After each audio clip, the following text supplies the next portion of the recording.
Kita mulai slide pertama ya, Mami-Mami. Pada masa 5 tahun pertama kehidupan anak atau bawah 5 tahun ya, balita, masa yang sangat peka terhadap lingkungan.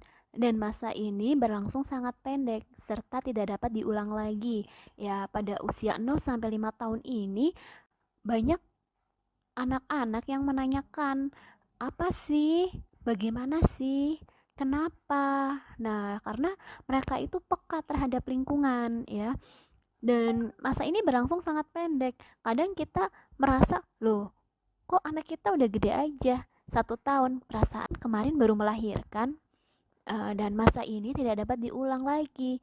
Kita nggak bisa lagi menyusui bayi, kita nggak bisa lagi ganti popok bayi, ya. Jadi nggak bisa golden age ini diulang lagi, ya. Nah, masa 0 sampai 5 tahun ini disebut dengan masa keemasan atau golden period, ya. Kenapa begitu? Ya, karena pada masa ini adalah masa yang menjadi landasan, yang menjadi basic, yang menjadi pondasi dari berbagai aspek perkembangan dan pertumbuhan anak, ya. Dan masa ini merupakan masa yang kritis karena pada usia 0 sampai 5 tahun ini, ya, otak anak ini berkembang sangat cepat, ya. 50% kapabilitas kecerdasan manusia ini terjadi pada usia 4 tahun. Nah, makanya ini adalah kesempatan untuk momi-momi, ya. Jadi anak kita ini mau seperti apa nih? Mau jadi apa nih? Ya, ini adalah saatnya di masa 0 sampai 5 tahun.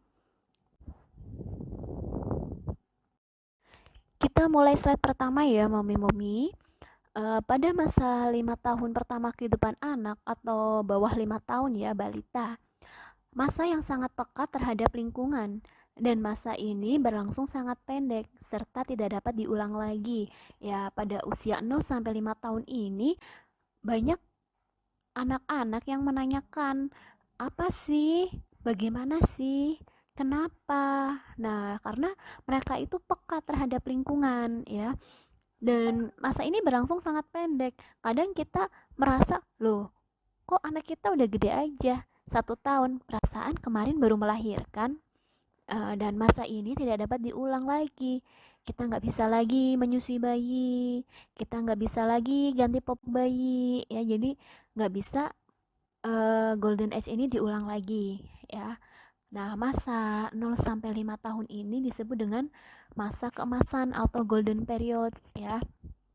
Kenapa begitu? Ya, karena pada masa ini adalah masa yang menjadi landasan, yang menjadi basic, yang menjadi pondasi dari berbagai aspek perkembangan dan pertumbuhan anak, ya. Dan masa ini merupakan masa yang kritis karena pada usia 0 sampai 5 tahun ini, ya, otak anak ini berkembang sangat cepat, ya. 50% kapabilitas kecerdasan manusia ini terjadi pada usia 4 tahun. Nah, makanya ini adalah kesempatan untuk momi-momi, ya. Jadi anak kita ini mau seperti apa nih? Mau jadi apa nih? Ya, ini adalah saatnya di masa 0 sampai 5 tahun. Lanjut pada slide yang kedua, ya. Masalah tumbuh kembang anak akhir-akhir ini semakin meningkat ya, Mam. Kadang kita sering lihat nggak, kok udah hampir 2 tahun belum bisa jalan. Kok sudah hampir 2 tahun belum bisa mengucapkan kata-kata, ya. Ini akhir-akhir ini udah mulai banyak ya, Mam. Dan harapan orang tua kan yaitu eh, kualitas anaknya baik. Siapa sih yang nggak mau anaknya gagal tumbuh kembang? Nggak ada kan? Nah, oleh karena itu di sini banyak tuntutan dari masyarakat mengatasi gangguan pertumbuhan dan perkembangan sedini mungkin, ya. Dan bagaimana caranya mengatasi gangguan pertumbuhan dan perkembangan sedini mungkin ya. Nah, makanya salah satu tujuan kami mengadakan momen Landcast ini adalah supaya momi-momi ini dapat mengetahui apakah ada gangguan pertumbuhan dan perkembangan pada anak momi-momi ya.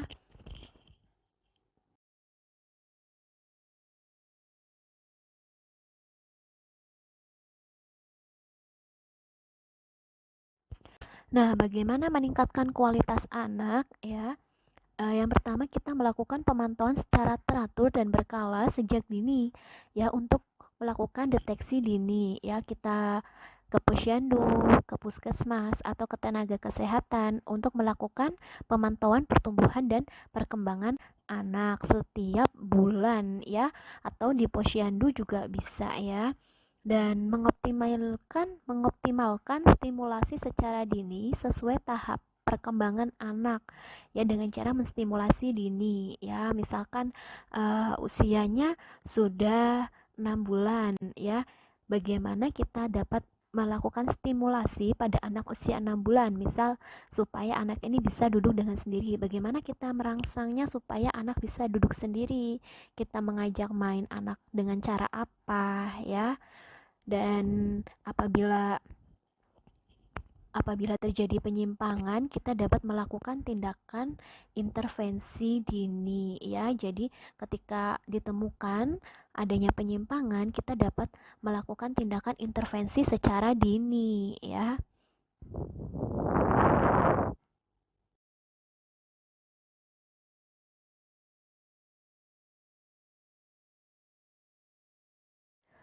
Apa itu pertumbuhan? Ya, jadi yang namanya tumbuh itu adalah bertambahnya ukuran jumlah sel serta jaringan interseluler ya. Jadi terjadi punya penambahan sel di dalam tubuh kita.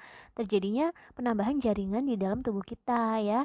Sehingga bertambahnya ukuran fisik dan struktur tubuh sebagian atau keseluruhan ya. Jadi yang namanya pertumbuhan itu ya mulai dari misal nih bayi ini kan paling 50 cm ya atau 55 cm kemudian beranjak usia 1-2 tahun jadi 70 cm ya dan bertahap ya dan diukur dengan satuan panjang dan berat. Satuan panjang kayak meteran ya. Dan satuan berat ini biasanya kita dengan timbangan.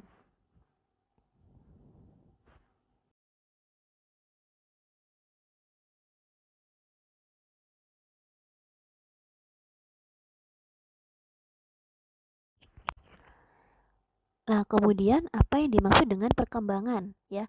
Jadi perkembangan di sini dibagi menjadi 4 sektor ya, Mam. Sektor yang pertama ini adalah sektor gerak atau motorik kasar ya. Motorik kasar ini adalah aspek yang berhubungan dengan kemampuan anak melakukan pergerakan dan sikap tubuh yang melibatkan otot-otot besar.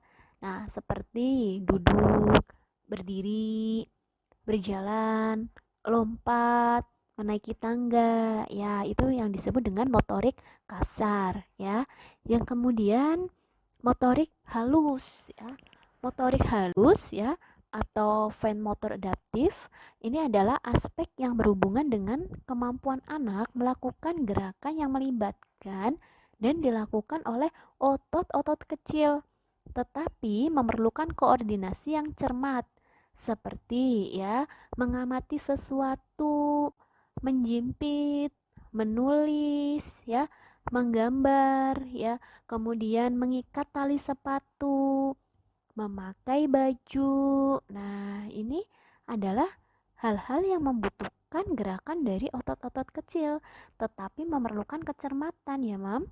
Ini yang disebut dengan motorik halus ya. Dan yang ketiga, ini ada yang namanya kemampuan bicara dan bahasa.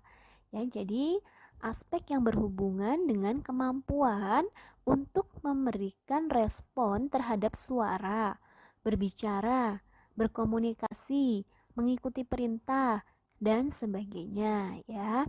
Misal nih bayi ini hanya bisa mengoceh ya, kemudian bertahap lagi jadi mama, papa, kemudian menjadi dua suku kata, dan seterusnya. Ini termasuk ke dalam ranah kemampuan bicara dan bahasa, ya, Mam. Dan yang keempat adalah sosialisasi dan kemandirian. Ya, aspek yang berhubungan dengan kemampuan mandiri anak seperti makan sendiri, membereskan mainan selesai bermain, berpisah dengan ibu atau pengasuh anak, bersosialisasi dan berinteraksi dengan lingkungan dan sebagainya, ya. Kalau misalkan bayi, dari sosialisasi ini ditunjukkan dengan cara bagaimana. Nah, misal nih bayi kita ajak main. Nah, bayi ini nangis. Nah, atau mungkin kita ajak bermain, bayi ini ceria atau tertawa, tersenyum. Nah, ini yang dinamakan dengan perkembangan sosialisasi, ya, Mam.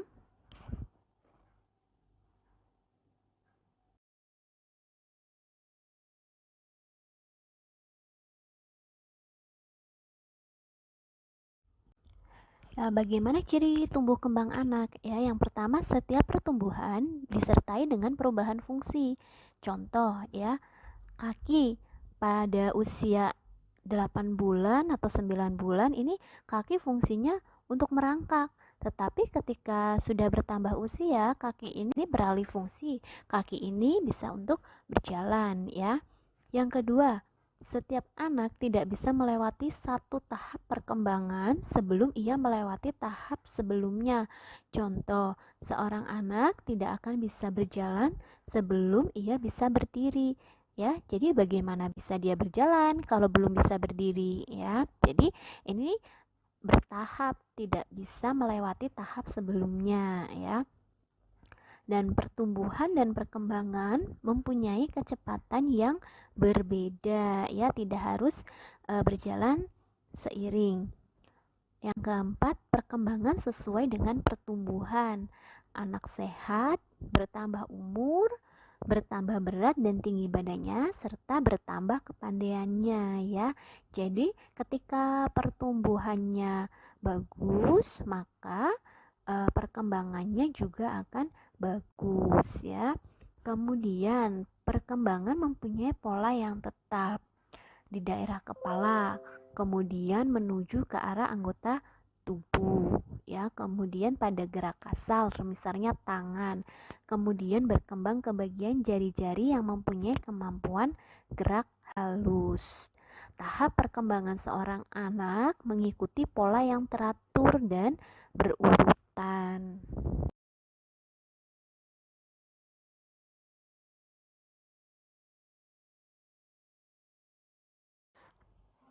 Apa saja faktor-faktor yang mempengaruhi kualitas tumbuh kembang anak? Ya, yang pertama adalah faktor dalam. Faktor dalam atau faktor internal, yaitu dari diri anak itu sendiri, ya. Yang pertama ada ras atau etnik atau bangsa. Jadi, setiap ras atau etnik atau bangsa ini kadang mempunyai ciri pertumbuhan atau perkembangan tersendiri, ya. Kadang berbeda-beda antara ras yang satu dengan ras yang lain. Contoh kayak misalkan orang Cina sama orang Indonesia mungkin hampir-hampir sama. Tapi kalau orang Cina dibandingkan dengan orang Amerika atau negara lain, mungkin itu akan berbeda untuk pertumbuhan dan perkembangan anaknya.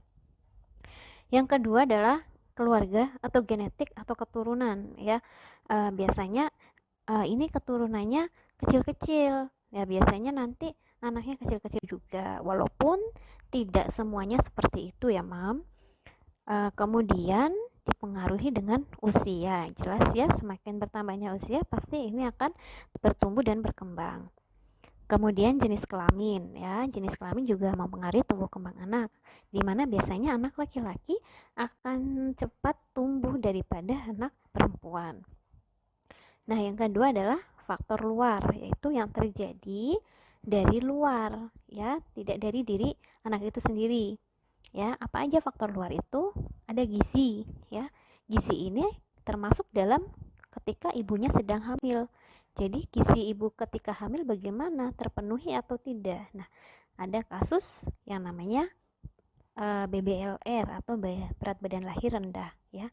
Nah, biasanya pada bayi BBLR ini gizi pada ibunya ini kurang sehingga terjadi berat badannya berat badan lahirnya itu akan rendah ya, dan juga dipengaruhi gizi masa pertumbuhan ya. Gizi masa pertumbuhannya bagaimana nih? Nah, ini nanti akan kita bahas di MPASI ya, Mam. Nah, faktor luar yang kedua ini adalah racun atau zat kimia dan radiasi. Mungkin anak terpapar racun atau terpapar zat-zat kimia atau terpapar radiasi yang bisa mempengaruhi pertumbuhan dan perkembangan anak. Ya, kadang makanan zaman sekarang ini kadang banyak sekali yang membuat gagal tumbuh kembang ya, Mam ya. Dan yang ketiga ini kekurangan hormon tertentu. Ya, kadang ada anak gagal tumbuh karena kekurangan hormon tertentu. Nah, dan tumbuh kembang ini juga dipengaruhi oleh penyakit infeksi. Penyakit infeksi seperti TB ya atau tuberkulosis ya, anemia dan kelainan jantung. Nah, TBC kita sering lihat orang-orang yang TBC ini gimana, Mam? Nah, biasanya badannya kurus ya. Ini karena ada penyakit infeksi atau penyakit anemi, kurang darah ya, atau kelainan jantung. Ya, ini juga pada anak-anak tersebut biasanya pertumbuhannya kurang ya. Dan ada lagi yang namanya sosioekonomi. Mohon maaf pada orang-orang dengan ekonomi yang kurang ini biasanya tidak mampu mencukupi gizi untuk keluarganya. Nah, ini bisa mengakibatkan gagalnya pertumbuhan dan perkembangan anak. Berikutnya adalah lingkungan pengasuhan. Nah, ini juga kadang mempengaruhi ya lingkungan pengasuhan. Padahal kita sebagai orang tua bagus pengasuhannya, tetapi semua orang tuanya bekerja dan diserahkan ke pengasuhnya, sehingga pola pengasuhan orang tua dengan pengasuhnya itu berbeda, dan ini akan menyebabkan mempengaruhi kualitas pertumbuhan dan perkembangan anak. Yang terakhir adalah stimulasi rangsangan ya.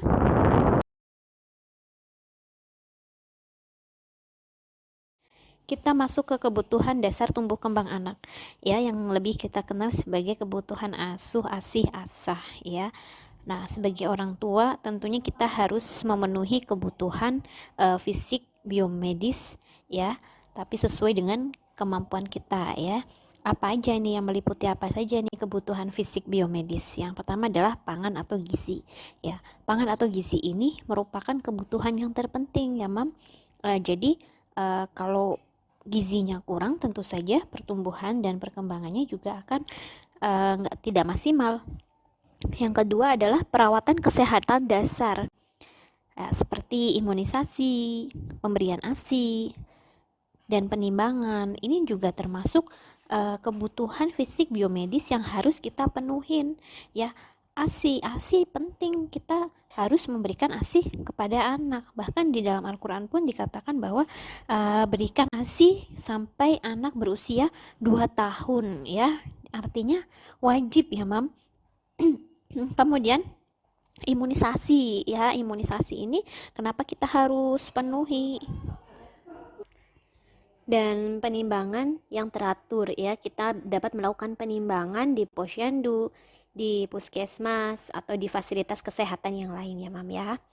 Dan kita juga harus memenuhi pemukiman yang layak. Jadi pemukiman yang layak bukan berarti harus rumah mewah atau rumah besar, tidak ya, Mam. Tapi pemukiman yang layak itu bagaimana untuk sanitasi lingkungannya sudah bagus atau belum, sirkulasi udaranya, pencahayaannya sudah bagus atau belum.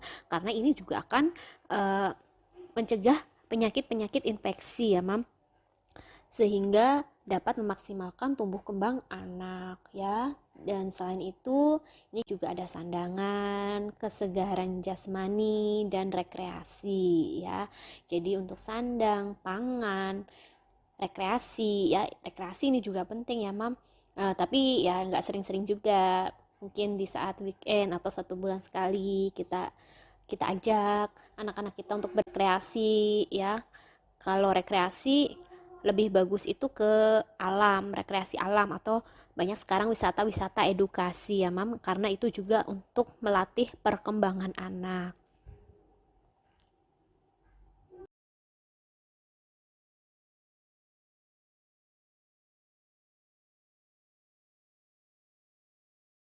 Yang kedua adalah kebutuhan emosi atau kasih sayang atau yang disebut dengan ASih ya. Jadi selain kita memberikan sandang, papan, pangan, kita juga harus memberikan kebutuhan kasih sayang. Percuma aja kalau sandang, papan, pangan terpenuhi atau berlebih, tetapi tidak ada tidak ada kebutuhan ASih ya. Ini akan sangat tidak seimbang.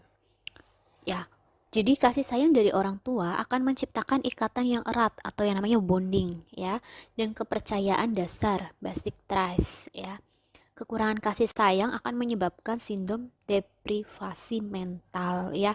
Banyak penelitian-penelitian yang menunjukkan bahwa anak-anak yang kekurangan kasih sayang akan menyebabkan anak-anak dengan kenakalan remaja ya. Jadi ada penelitian yang mengatakan bahwa kenakalan remaja ini dilatar belakangi dari kasih sayang yang kurang dari orang tua. Nah, ini mam sebabnya bagaimana kita harus bagaimanapun kita harus memenuhi kebutuhan kasih sayang ya, walaupun kita bekerja ya, ayah kerja, bunda kerja, tapi tetap harus kita penuhi kebutuhan kasih sayang.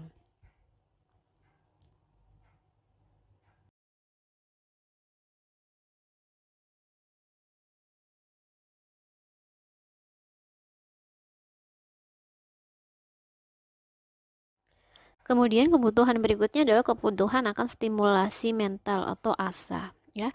Stimulasi mental merupakan cikal bakal dalam proses belajar.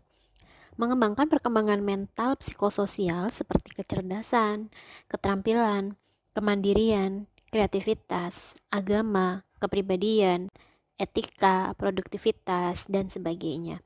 Ya, jadi setelah kita memenuhi kebutuhan asuh atau kebutuhan fisik dan kebutuhan emosi, kita juga harus memenuhi kebutuhan asah ya, seperti agama. Di dalam agama sesuai dengan kepercayaan, bagaimana kita mengajarkan anak-anak kita tentang agama ya, dan etika juga penting dalam kepribadian anak. Jadi bagaimana kita mengajarkan anak untuk beretika yang baik. Nah, ini adalah pondasi awal dari sebuah kepribadian anak ya, Mam ya.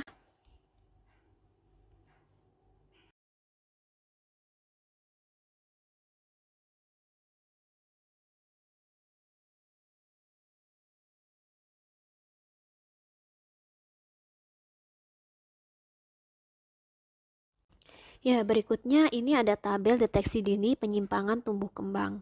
Jadi, ada 3 jenis screening atau deteksi dini penyimpangan tumbuh kembang ya. Yang pertama ini deteksi dini penyimpangan pertumbuhan ya. Ini ada berat badan, tinggi badan, dan lingkar kepala. Yang kedua, ada deteksi dini penyimpangan perkembangan. Ini ada KPSP, TDL, TDD. Dan yang ketiga ada deteksi dini penyimpangan mental emosional yang meliputi KMME, CHAT, dan GPPH ya. Nah, ini di kolom umur anak, contoh kita bayi baru lahir atau 0 bulan. Yang dicek adalah deteksi dini penyimpangan pertumbuhan ya. Yang dicek berat badan, tinggi badan, dan lingkar kepala ya. LK itu lingkar kepala ya, Mam. Sedangkan pada perkembangan dan deteksi dini penyimpangan mental emosional ini belum dilakukan ya. Dan untuk deteksi dini penyimpangan pertumbuhan untuk berat badan, tinggi badan ini bisa dilakukan setiap bulan ya, Mam ya. Nah, kemudian pada usia 3 bulan ini ada pemeriksaan selain pertumbuhan, ini ada pemeriksaan perkembangan yang meliputi KPSP dan TDD ya, atau tes daya dengar. Dan seterusnya Mam, kita lihat usianya berapa dan apa saja yang perlu dicek. Ini bisa dilihat di usia dan di checklist apa aja yang perlu diperiksa. Untuk keterangan berikutnya nanti akan kita bahas terlebih lanjut ya. Oke, kita masuk ke deteksi dini tumbuh kembang ya. Salah satu cara deteksi dini tumbuh kembang adalah dengan cara atau dengan metode screening ya. Jadi metode screening ini dapat dilakukan pada saat pemeriksaan rutin atau anak berobat di rumah sakit atau praktek. Apa itu metode screening ya? Metode screening ini adalah proses pendeteksian kondisi kesehatan pada populasi sehat ya. Jadi bukan sakit kemudian kita melakukan pemeriksaan ya, justru ketika kita sehat kita melakukan pemeriksaan secara rutin supaya kita dapat mendeteksi secara dini apakah ada penyakit di dalam tubuh kita ya.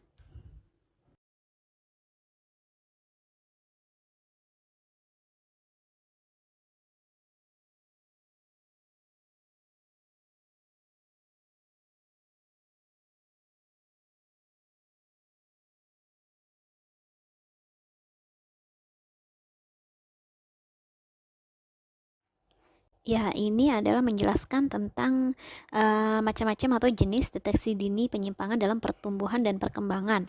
Ya, seperti yang tadi saya katakan, ada 3 macam, yaitu yang pertama deteksi dini penyimpangan pertumbuhan, ya, yaitu meliputi berat badan dan tinggi badan, kemudian lingkar kepala. Ya, jadi ini dilakukan bisa di puskesmas, posyandu, atau fasilitas kesehatan, ya.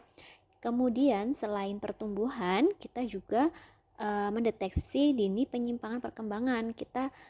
Bagaimana kita caranya melakukan deteksi dini apakah anak terjadi penyimpangan perkembangan atau tidak. Ya, dengan cara yang pertama dengan KPSP atau kuesioner pra-screening perkembangan. Nanti di materi berikutnya akan kita bahas lebih lengkap ya tentang KPSP. Dan yang kedua, perkembangan ini dilihat dari TDL, tes daya lihat. Dan yang ketiga, pada perkembangan kita cek juga TDD atau tes daya dengar. Ya, untuk KPSP, TDL dan TDD nanti kita akan bahas pada pertemuan berikutnya ya, Mam. Yang ketiga, ini ada deteksi dini penyimpangan mental emosional ya, yang terdiri dari kuesioner mental emosional ya. Ini kuesioner mental emosional ini nanti kita akan bahas lebih lanjut juga. Dan kemudian ada juga GPPH, yaitu gangguan pemusatan perhatian dan hiperaktivitas. Dan juga ada CHAT ya. CHAT ini untuk anak-anak autis. Jadi nanti apa saja sih di dalam mental emosional ini, ada penyimpangan apa saja, nanti kita bahas di pertemuan berikutnya.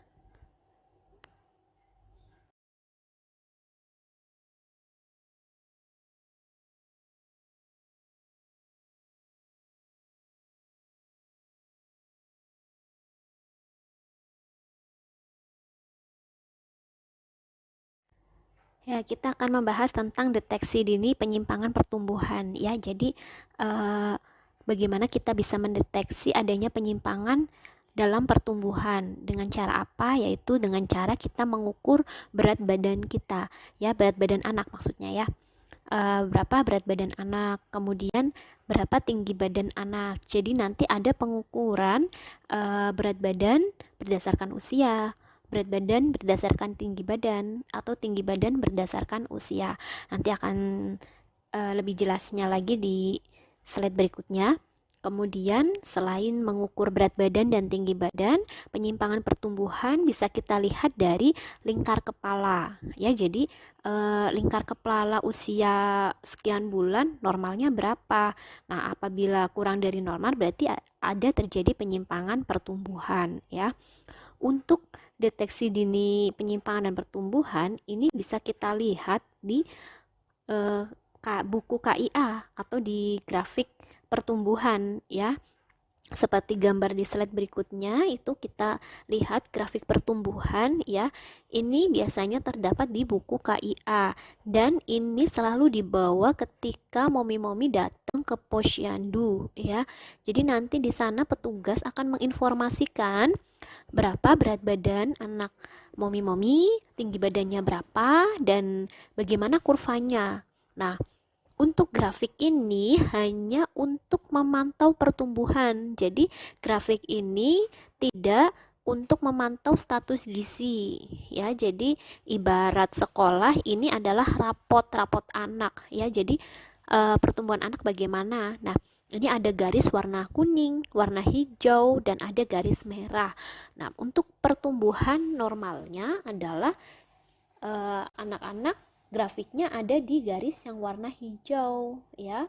Sedangkan untuk garis yang warna kuning ini berarti menandakan ibu-ibu harus waspada ya. Waspada apa? Waspada kalau pertumbuhan anak ibu ini eh, sedikit bermasalah ya, yang apabila tidak ditangani ini akan menjadi penyimpangan ya. Misal garis kuning yang ada di bawah ya, kalau terus-terusan dibiarkan pada grafik kuning itu, maka anak ibu ini akan mengalami BGM atau bawah garis merah ya.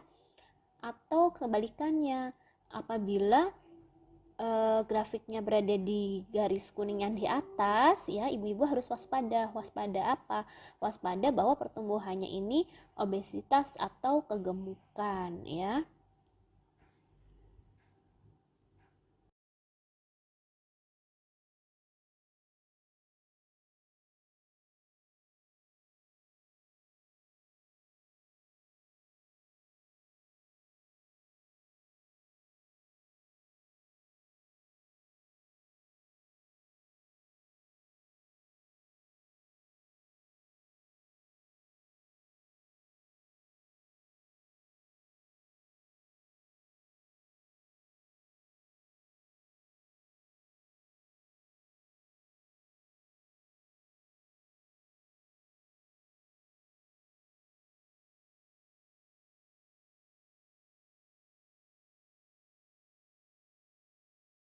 Ya, di sini ada aplikasi pertumbuhan anak ya.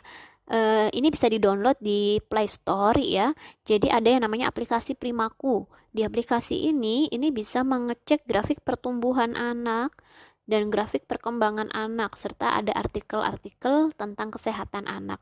Ya, di sini mami bisa ngecek tentang imunisasi, jadwal grafik pertumbuhan, termasuk tadi ada lingkar kepala. Di sini lingkar kepalanya berapa, bisa dicek ini pertumbuhannya normal apa tidak ya. Dan selain Primaku, ini juga ada nih kalkulator gizi ya.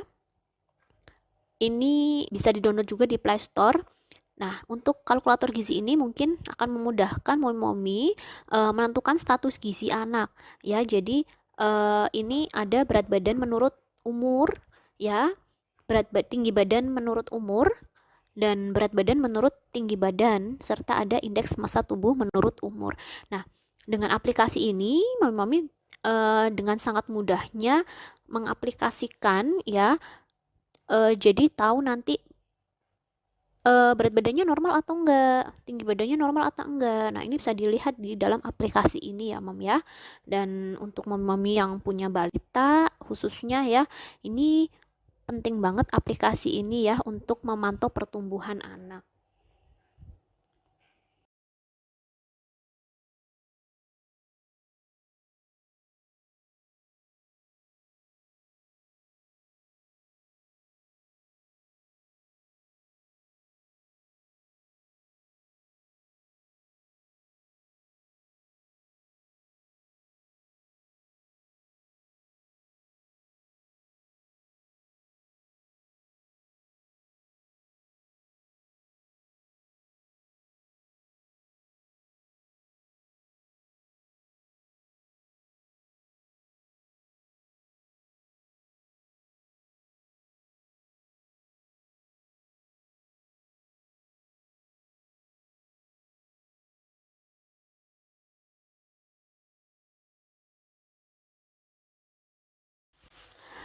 Demikian kelas online pada hari ini ya.